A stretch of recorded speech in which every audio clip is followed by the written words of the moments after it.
Bonjour à tous, j'espère que vous allez bien. Visiblement, vu le podcast d'hier, les réactions qu'il a eues, c'est les formats courts que vous préférez. Donc, je vais essayer un petit peu de rester là-dessus. Par contre, attention, je vous ferai toujours des formats longs parce que j'aime aller en profondeur et que la difficulté des formats courts et la difficulté de comment nos cerveaux sont conditionnés par les réseaux sociaux et les formats courts. J'avais fait un podcast sur ça, sur les vidéos, les shorts réels courts de 2 minutes. Ce sont des choses en fait qui entraînent notre cerveau à ne plus avoir une aussi bonne capacité de concentration. Et au niveau du cheminement, c'est quelque chose qui peut se ressentir. Donc, je m'adapte à la demande des formats courts, mais sachez que je continuerai quand même à faire des formats longs et à aller en profondeur parce que c'est important pour moi et c'est mon petit côté guerrier Yang qui se bat contre ce système internet format court qui nous met tout à portée. Regardez juste ça, qu'on a beaucoup plus de mal à lire. On le voit au niveau vraiment au niveau des réels, c'est hallucinant, même sur YouTube maintenant il y en a. On va préférer ces formats-là, parce que ça active le circuit des récompenses du cerveau. Et du coup, on a beaucoup moins d'informations qualitatives pour une beaucoup plus grosse quantité d'informations. Et ça, c'est vraiment en train de jouer et c'est vraiment le décor du moment qu'il faut prendre en compte pour le cheminement. D'ailleurs. Donc en tout cas, merci pour vos réactions. Je vais essayer de vous faire voilà, donc des petits formats et des formats plus longs. Au pire, vous pouvez tout à fait les couper en plusieurs fois si c'est trop long pour vous. Dans ces formats-là, il y aura plus de détails. Aujourd'hui, je vous fais un podcast avec le mécanisme en face du mécanisme du yin. Non, le mécanisme du yang que je vous ai décrit hier, à savoir le ressentiment, la colère, la frustration, l'amertume, la rancœur qu'on peut ressentir chez le yang. Hier, j'ai eu un commentaire qui était ultra intéressant, d'une polarité yin, qui m'exprimait un petit peu que ben, elle avait vraiment cette sensation. Donc de ce que j'ai compris, elle parlait pour quand je dis que le yang prend énormément sur lui pour souvent les yin, par rapport à la capacité émotionnelle des yin qui est très compliquée. En situation, les yang ont tendance à énormément prendre sur eux, à faire très attention, à marcher sur des œufs vraiment, même au niveau des communications, et à prendre beaucoup de choses sur eux pour justement que les yin ne se sentent pas acculés émotionnellement. Et donc voilà, donc il y avait c'est pas par rapport à ça la frustration. La frustration, c'est vraiment par rapport à l'accumulation des tas de caca, des yin, mais pas que des yin. C'était dans le cadre de vraiment de la relation. Et donc, un petit point déjà, l'état de caca, les yang, je vous vois arriver, je vous ai vu dans les commentaires, donc vous avez raison dans ce que vous dites, mais attention, les yang, cette frustration, cette colère et ce côté, je vais forcer les personnes à voir leur tas de caca à un moment. Attention, parce que pendant très longtemps, c'est quand même pas ajusté, c'est-à-dire forcer la personne à voir son tas de caca qui ne nous appartient pas et qui n'entrave pas notre vie, notre cheminement, etc. Donc forcer les personnes à voir leur tas de caca de leur cheminement n'est pas ajusté. Et attention, j'ai omis ce petit détail hier. Donc attention à ça. Et d'ailleurs, je pense qu'on fera des podcasts par rapport à ça. Donc, cette polarité yin en commentaire m'expliquait que bah, elle avait la sensation que elle aussi, elle prenait beaucoup sur elle et que c'était son yang en face, un second cheminant, donc qui est très résistant, de ce qu'elle m'a décrit, c'est vraiment typique d'un second cheminant. Et que du coup, bah, elle avait la sensation de prendre beaucoup sur elle parce que lui, donc, allait très très mal. Et quand il venait la voir, donc elle prenait sur elle et qu'en plus, elle devait épurer son émotionnel. Et donc, je lui ai répondu que j'allais faire un podcast par rapport à ça, parce que ça mérite vraiment un podcast, parce que déjà, il y a deux choses. Il y a le mécanisme opposé donc de ce yang qui prend sur lui. Alors, le yang, quand il prend sur lui, donc dans le cadre de la relation face au yin, le yang prend sur lui, c'est-à-dire qu'il va gérer d'autant plus son émotionnel pour ne pas charger le yin, pour ne pas aggraver les situations et pour ne pas démarrer son yin. Voilà, exactement. Donc un yang qui prend sur lui, ce n'est pas un yang qui se suradapte, c'est un yang qui n'est pas d'accord et qui va évaluer quels sont les risques s'il parle de démarrer ou pas son autre et est-ce que ça vaut le coup.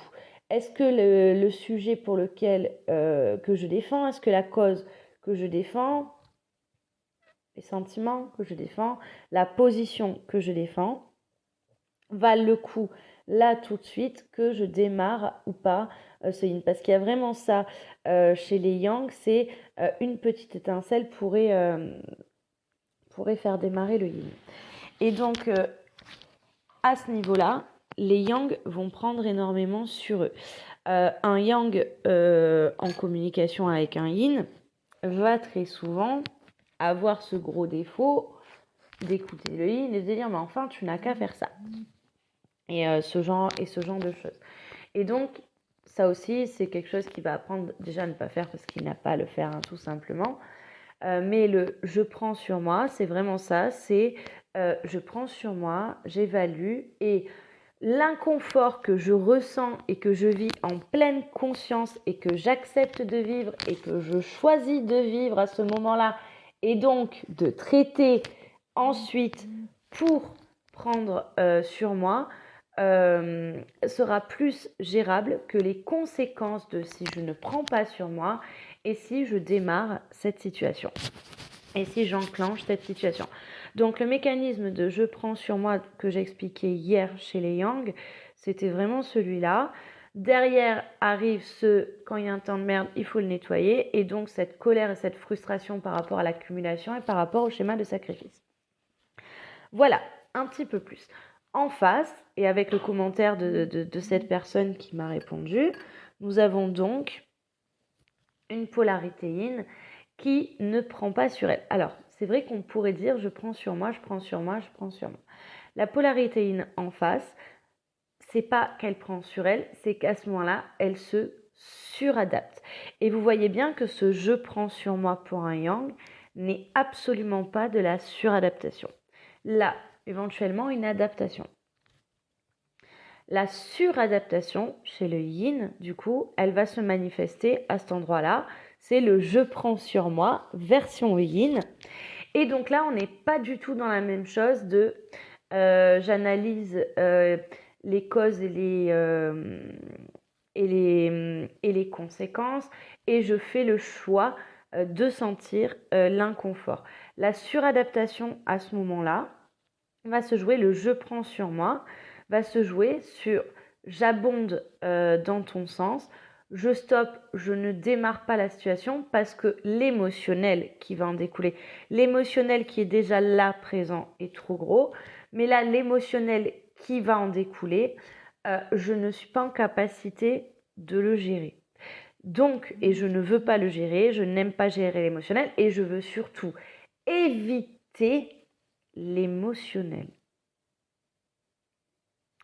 Et donc, on n'est pas du tout sur la même chose parce que vous avez en face un yang qui va prendre sur lui, par égard aussi, beaucoup pour vous, les yin, mais pas que. Attention, on ne va pas le rendre plus altruiste que ce qu'il est, ce yang. Mais vous, les yin, au moment où vous prenez sur vous, c'est parce que ce qui va se passer si vous démarrez, vous voulez à tout prix l'éviter. Donc c'est par rapport à vous et par rapport à votre schéma.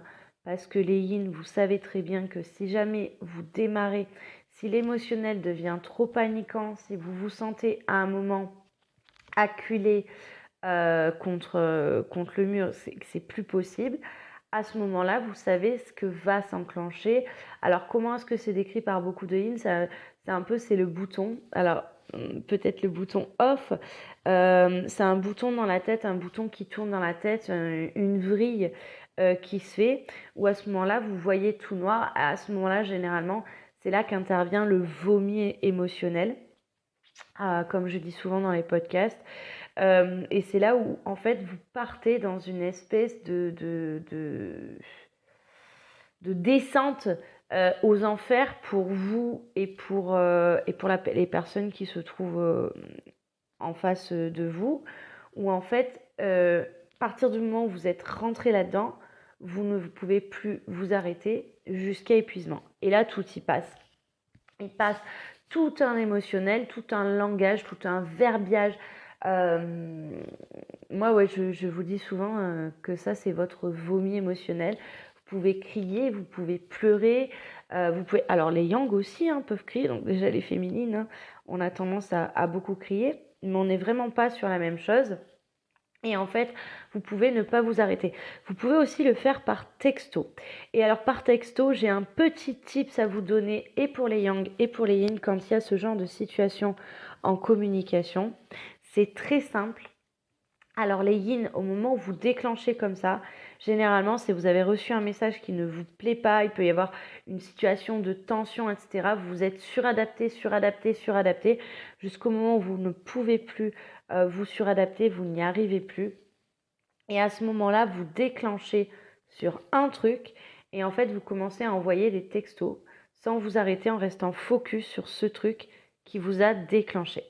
Et très souvent, vous avez en face une personne, donc dans la relation, ça va être un yang par exemple, qui va vous répondre. Et en fait, le truc, c'est que vous êtes tellement fixé sur cette espèce de descente, c'est une descente, c'est les toboggans de tunnel, là, vous savez, d'Aqualand. Vous êtes dedans, vous ne pouvez pas vous arrêter jusqu'à ce que vous soyez arrivé au bout. C'est le tunnel émotionnel du yin. C'est là où on peut vous dire, par exemple, ce côté drama queen, etc. Il faut le laisser passer. Pour les yang qui subissaient ça parce que vous êtes en face, moi, je vous invite à laisser la descente se faire, à pas réagir, à pas réactiver. Et du coup, j'ai tendance à vous dire, prendre sur vous, là, les yang, ça sera nécessaire. Et les yin, vous, c'est surtout à faire votre descente, mais très vite à prendre conscience que c'est votre émotionnel qui vous panique plus que la situation et en fait à très vite redescendre, mais surtout à ne pas chercher à rester enclenché là-dedans et à écouter s'il y a une réponse de votre yang. Écoutez la réponse de votre yang plutôt que de rester focus sur ce qui vous a déclenché. C'est ce qui va vous permettre de redescendre. Donc ça, dans le cadre des dyades, on le voit que vraiment ça se fait petit à petit au niveau de la communication. Et donc généralement, c'est par rapport à ce genre de choses. Certains ont pu m'expliquer aussi que par exemple dans d'autres situations, pas dans le cadre de relations amoureuses, mais dans le cadre d'autres situations, ils pouvaient avoir eu des envies de violence à ce moment-là, ce genre de choses. C'est ce tunnel-là, ce toboggan de tunnel qui est absolument terrible, émotionnel, verbiage, qui est absolument terrible à ce moment-là. Et en fait, pour éviter ça, vous allez vous suradapter. Et donc, on n'est pas du tout, vous voyez, sur le même schéma. C'est un schéma qui se ressemble beaucoup parce que du coup, vous n'allez pas être vous-même à ce moment-là. Vous pouvez aussi finir par être d'accord avec les personnes autour de vous. Alors, vous n'êtes pas du tout d'accord, mais alors vraiment pas. Vous pouvez dire oui, ok, on va faire ça, mais alors que vous ne voulez vraiment pas. Ou alors que vous savez que vous ne pourrez pas. et on est en fait dans la suradaptation totale. On avait aussi le deuxième mécanisme que nous expliquait cette personne dans ce commentaire, qui est derrière ça, qui est en fait je fais ça aussi parce que du coup j'ai la sensation que c'est moi qui est pure émotionnellement pour cet autre qui est yang, et ça me fatigue beaucoup. Et donc je lui répondais, et donc ça aussi je vais vous le dire, parce que ça c'est un mécanisme très yin. Vous n'épurez absolument pas. Ça c'est vraiment une fausse croyance au niveau du concept. On n'épure pas l'émotionnel de l'autre. Éventuellement, de temps en temps, on peut ressentir et capter l'émotionnel de l'autre, mais l'émotionnel que l'on épure, ce n'est que le nôtre. Par contre, il y a une réalité, c'est que chez les yang, l'émotionnel qui va être épuré, c'est l'émotionnel du yang créé par rapport à ces situations de base, et les situations du yin vécues avec le yin vont venir, donc le yang il va épurer les émotions de situation. Les émotions de situation avec son autre aussi, yin. Il va épurer tout son émotionnel au fur et à mesure qu'il le travaille et au fur et à mesure des situations qui viennent. Chez les yin, ça se passe différemment. C'est-à-dire que les yin, comme vous avez cette espèce de fuite émotionnelle pendant très longtemps, c'est pour ça que vous êtes évitant. Vous voulez à tout prix fuir l'émotionnel, vous avez très très peur de l'émotionnel, vous le fuyez, jusqu'à ce qu'il vous rattrape ou jusqu'à ce que vous soyez, que vous soyez vraiment dos au mur.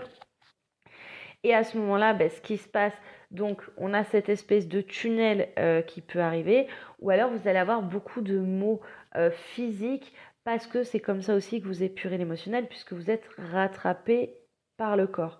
Mais au moment où vous êtes en contact avec par exemple un yang et où vous ressentez son émotion, en fait vous ressentez son émotion parce qu'il y a des capteurs, donc vos capteurs subtils de yin, qui font que vous avez cette empathie émotionnelle, c'est-à-dire que vous êtes en capacité de ressentir ce que ressent une personne, même si elle ne le dit pas. C'est votre capacité. Là où les yang ont une capacité d'empathie cognitive, moi j'appelle ça l'empathie situationnelle, c'est-à-dire qu'ils sont en capacité de ressentir l'émotion d'une personne en fonction de la situation qu'elle vit. Ils vont classer ça différemment. La difficulté chez vous, les yin, c'est que tant que vous ne maîtrisez pas cette capacité, vous ressentez donc les émotions d'une autre personne, sauf qu'en fait, vous les ressentez et vous les dupliquez. C'est-à-dire que votre corps duplique cette émotion et donc vous la ressentez pour vous. Et pendant très longtemps, vous pensez que vous êtes intrusé par l'émotion de l'autre personne, alors qu'en fait, c'est votre corps qui a créé cette émotion et que c'est vous qui la ressentez. Et donc, du coup, vous avez la sensation d'épurer à la place de l'autre, alors qu'en fait, pas du tout. Vous n'épurez absolument pas par rapport à l'autre ou à la place de l'autre. Vous épurez votre propre émotion qui a été créée au contact de l'émotion de cet autre. Et donc, c'est bien différent le mécanisme. Et donc, rappelez-vous ça, parce que ça, c'est quelque chose aussi qui va vous aider. C'est-à-dire quand vous êtes envahi émotionnellement, rappelez-vous que c'est votre émotion et qu'elle ne vient que de vous. Et tout comme elle vient de vous, elle ne sera gérée que par vous, puisque chacun va devoir apprendre à gérer ses émotions. Les Yangs savent très bien gérer leurs émotions. Par contre, ils ne vous le montrent pas, ce qui fait que vous pensez qu'il y a une espèce de vide émotionnel. La difficulté chez les Yang, c'est qu'ils n'arrivent pas à aller jusqu'au bout du traitement. Donc, ils vont avoir un musée à l'intérieur d'eux-mêmes où ils vont maintenir certaines émotions tant qu'ils n'ont pas, tant qu'ils en ont besoin, en fait. On va dire ça comme ça. Et ça peut durer des années. Ils ont un espèce, moi j'appelle ça le musée. Donc il y a le musée des merveilles et le musée des horreurs. Je vous invite d'ailleurs à aller regarder, j'avais écrit un post là-dessus pour vous expliquer ce que c'est. Donc c'est comme ça qu'ils vont aussi gérer leur émotionnel. Voilà. J'espère que ce petit point, vous l'aurez compris. Donc d'un côté, on a le je prends sur moi, yang, qui à force créera de la frustration, de la colère et du ressentiment. Donc ressentiment en plus qui va rester longtemps. Du coup, vous l'avez compris. Et en face, nous avons un je me suradapte yin. Euh, Chacun, on va apprendre à ne plus le faire. Les yang vont apprendre à ne plus prendre sur eux à tout bout de champ pour ne pas mâcher le travail des autres. Les yin vont apprendre à ne plus se suradapter. Par contre, vous allez apprendre à vous adapter de temps en temps, et donc ça c'est normal aussi. Quand vous sortez de la suradaptation, vous avez en premier une phase énormissime où il n'y a plus rien qui passe du tout, et après il faut quand même vous réadapter à certaines situations sociales, et donc c'est normal aussi, ça fait partie du chemin. J'espère que ce podcast vous aura plu et vous aura éclairé. Je vous souhaite une très belle journée. Je vous dis à très vite. Bye bye.